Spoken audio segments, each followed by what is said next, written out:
درنو دوستانو، هیله ده چې صحتمند به یاستئ او وخت مو پخیر. او تاسو ته د رحماني اکاډمي څخه راغلاست وایم. او راځئ بله برخې ته د مارکیټینګ منیجمنت. په مارکیټینګ منیجمنت کې دلته موږ ځینې نور موارد په نظر کې نیسو چې څو دانې سوالونه دي. دا 2 سوالونه دي چې باید یو شرکت یا یو کمپنۍ باید دغه سوالونو ته باید ځواب ورکړي. ښه. Designing a winning marketing strategy requires answer to the following question, right? کله چې موږ strategy جوړو نو دغه لاندنۍ سوالونو ته باید جواب ورکړي. لومړی، what customers will we serve? What is our target market? How can we best serve these customers? What is our value propositions? لومړی، what customers will we serve؟ موږ به کوم پیرودونکي خدمت کوو، یعنی موږ به کوم پیرودونکي په نظر کې نیسو. what is our target market؟ زموږ هغه target market هدف زموږ کوم مارکیټ دی، کوم یو دی چې هغه موږ په نظر کې نیولی. صحیح ده؟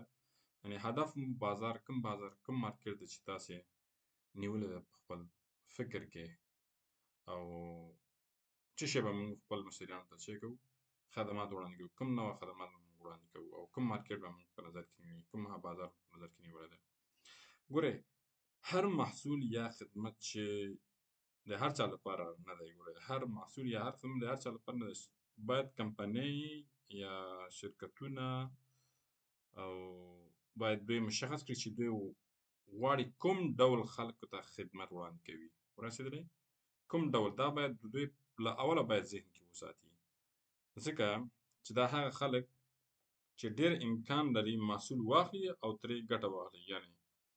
یعنی دوی باید دا په نظر کې ونیسي چې کوم خلک کوم بازار دوی ټارګېټ کوي. لکه مثال ما مخکې وویل چې نایک کمپنۍ هغوی دا ټارګېټ کوي چې باید هغه خلک چې هغوی فټنس او زیاتره وخت له بزنس او سپورټ سره ډېر زیات مینوال یا علاقه‌مندي لري، هغوی په هغوی باندې ډېر تمرکز کوي. هغه کټګوري خلک چې فټنس او سپورټ کټګوري خلک چې ډېر زیات لیوال دي، هغوی ډېر فټنس په نظر کې نیسي. نو هماغسې ورته بوټان جوړوي، هماغسې کالي ورته برابروي، او همداسې نور محصولات یا پروډکټ ورته برابروي.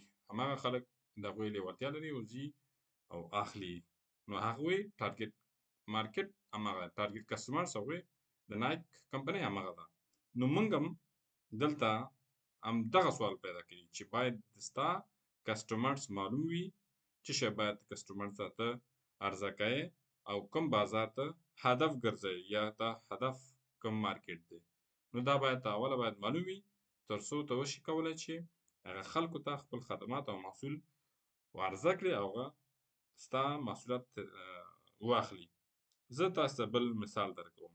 یو مثال خو مې د نایک ورکړ او بل مثال مې دا ورکوم چې د کوکا کولا مثال ډول. صحیح دی؟ لکه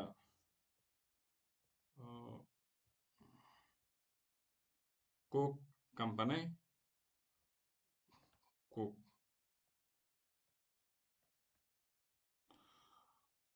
نو کوک کمپنۍ او یا کوکا کولا چې هر کمپنۍ ده، صحیح ده، نو دوی څه کوي؟ دوی البته په دا لاین به سر شو. کوکا کولا کمپنۍ دوی داسې ځوانان او داسې کورنۍ ټارګېټ کوي چې نرم مشروبات، سافت مشروبات، بیوریجز که نه، هغوی خوښوي. نه هغه خلک چې یوازې روغتیایي جوسونه څښي. صحیح ده؟ لکه ځینې مشروبات یا ځینې لکه ډرنکس چې مثال هغه کوکا کولا او یا هم دا نور چې کوم جوس او یا هم د یخني په وخت کې مثال هغه خلک چې دوی غواړي مثال تولید یې کړي، هغه خلک یا هغه ځوانان دوی ټارګېټ کوي چې هغوی دغه مشروبات یا ګازدار هغوی خوښوي هماغسې کوکاکولا ورته برابروي. نه دا چې هغه خلک چې مثال هغوی جوس چې هغوی داسې فکر کوي چې مثال دغه کوکاکولا موږ ته ضرر رسوي او یا هم د دوی هیلث پرابلم لري مثال صحیح ده. نو ځینې چې خلک هغه څوک چې مرستیا لپاره لکه ګټور نشي ثابتولی دوی هغه نه ټارګټ کوي. هغه خلک ټارګټ کوي چې هغوی دې ته اړتیا لري او هغوی غواړي چې دغسې کوکاکولا یا نور مشروبات چې ګازدار یې هغه غواړي چې دوی وڅکي او هماغه خلک هماغسې مشروبات دوی برابروي او پروډیوس کوي او دغه ټارګټ کسټمر یې همدا دي. ښه راځئ د بازار هدف باید ځینې معیارونه باید موږ په نظر کې ونیسو. بازار هدف معیارونه کوم دي؟ کله چې موږ بازار ټارګټ کوو او په نظر کې نیسو باید ځینې معیارونه اول عمر ایج، جنسیت جنډر، د عاید سطحه، انکم لیول، موقعیت لوکیشن او علاقې یا چلندونه یعنی interest or behavior. کوم اول درته لیکمه چې ایج شو او بل ورپسې جنډر شو او ورپسې انکم لیول شو او ورپسې لوکیشن شو چې کوم لوکیشن کې باید ولري موقعیت وي او بل بیهیویر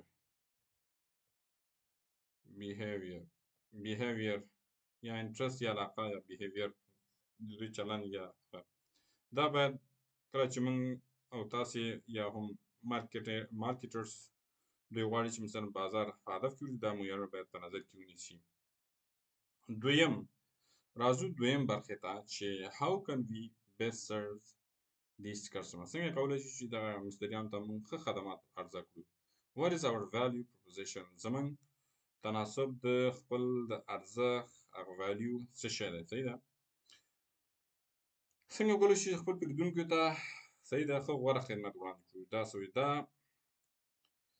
لکه دا ستاسو د ارزښت وړاندیز یعنې value proposition تعریفوي. همدغه هغه څنګه ارزښت وړاندیز او یا هم تناسب ستاسو لخوا لکه مشتری ته یو وعده ده. کله چې ته وعده ورکوې ولې باید له تاسو څخه واخلي له نورو نه.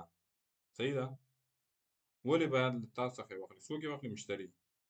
دا یو سوال دی که نه او له نورو نه په هماغه حساب باندې ته څه کوې مخته وړې.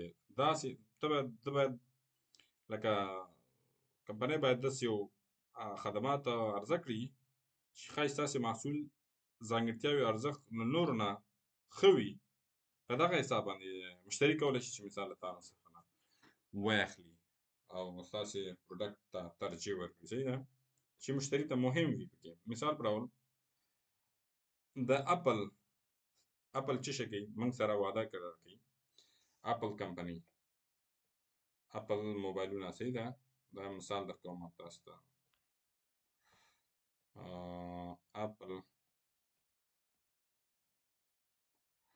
اپل کمپنۍ څه کوي؟ لوړ کیفیت، ښکلی ډیزاین او اسانه کارېدونکې ټکنالوژي کاروي. صحیح ده. نو دا چیرې دا یو ارزښت دی، یو value proposition دی چې موږ ته څه کوي وړاندې کوي. لوړ کیفیت لري، ښکلی ډیزاین لري، ښه کاملې لري او ښه اسانه ټکنالوژي کارول کېږي. صحیح ده. بل مثال درته وکړم چې یو پیزا مثال د ډومینوز پیزا تازه ګرم پیزا په 20 دقیقو کې وړیا ده. لکه داسې یو اعلان ورکوي او دغسې یو تاسو ته وعده کوي تاسې سره. نو تاسې ته value proposition معلومیږي چې نسبت د نورو نه د ده value proposition چې دی های دی. لکه ته دغسې یو value proposition ایجاد کوې یا کریټ کوې د خپل د کسټمر لپاره چې 20 دقیقو لپاره د تا value چې دی وخت دی، ټایم دی چې هغه ټایم لږ وخت کې تا ته رسېږي. چې کله لږ وخت کې تا ته رسېږي نو دا یو واضح پیغام درکوي تا ته. مشتری څه کوي؟ مشتری لپاره مهم شی چې دی چټکتیا او باور دی. نو په دغه حساب باندې مشتری نورو ته نه ځي او تا ته راځي او ځکه ته زر ورته رسوي په هغه حساب باندې تا ته راځي او له تا نه پروډکټ اخلي.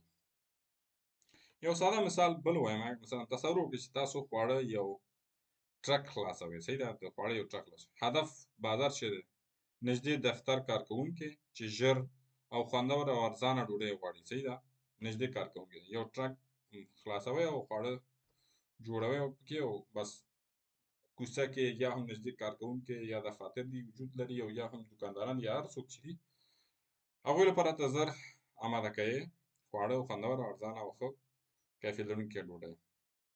نو ارزښت ستا ویلیو پروپوزیشن دلته څه شی دی؟ خوندور خواړه په 15 دقیقو کې مثال ورته برابروي، ځکه نږدې دی ورته رسوي، دی بل ځای ته نه ځي ځکه ته نږدې ورته او ته زر ورته ښیې او ښه په خوندوره په ارزانه او په مناسب بیې سره او تازه او چټکه او ښه بیې مناسب بیې سره ورته وړاندې کوې او هغه دغه تا ته یو ویلیو پروپوزیشن دی چې ته یې عرضه کوې او مشتریان راځي او هغه تا نه اخلي. نو هیله ده چې تر دې دمه پورې په دغه موضوع باندې تاسې پوه شوي یاستئ او که چېرته ویډیو مو خوښه کړی وي لایک، شیر او سبسکرایب کړئ او ملګرو سره شیر کړئ. هیله ده چې ستاسې په معلوماتو کې البته په مارکیټینګ منیجمنټ مضمون کې یو څه اضافه والی راغلی وي او ستاسې ذهن ترې خلاص شوی وي. که چېرته انتقاد، پیشنهاد، وړاندیز هر څه چې لرئ لطفا مهرباني له مخې تاسې په کمنټ کې راسره شیر کړئ. زه په سر سترګو منم او په دې باندې خوشحالیږم. تر بیا ښې چارې د الله په امان.